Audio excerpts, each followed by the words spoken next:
Sisi kule Iringa,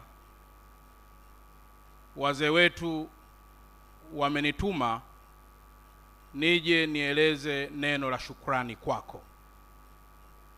Mheshimiwa Rais, mzee wetu Lukuvi amepewa heshima kubwa sana na wewe Mheshimiwa Dr. Rais Samia, lakini pia amepewa heshima kubwa sana na marais wote wastaafu wa Jamhuri ya Muungano wa Tanzania.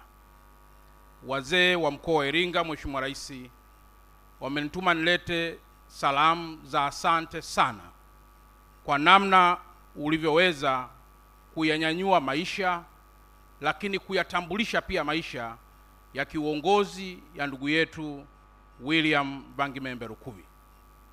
Mheshimiwa Rais, kwa kumalizia, kule Iringa huwa kuna utamaduni wa wale wazee wetu wanapolia msiba, na mara nyingi wanapolia msiba huwa wanalia huku wanatamka maneno.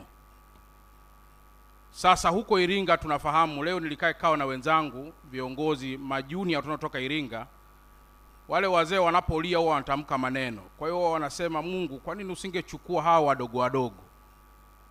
Kwa hiyo kule watakuwa nasema, ungemwacha huyu mzee Lukuvi, labda ungewachukua kina Chalamila, kina Kihenzile. Kwa hiyo Mheshimiwa Rais, kule tuna kazi kweli kweli, lakini tutajikaza na kuwaambia kazi ya Mungu haina makosa. Hili ambalo Mungu amelichagua, basi na sisi nyakati zetu zitafika. Na kwa kuwa Mheshimiwa Rais utakwenda Iringa, basi salamu za asante sana kutoka kwa wazee wetu wa Iringa watakwenda tena kuzirudia na kuzitamka mbele yako. Sisi hatuna maneno mengine zaidi ya neno la shukrani kwa maisha makubwa ya mzee wetu William Lukuvi.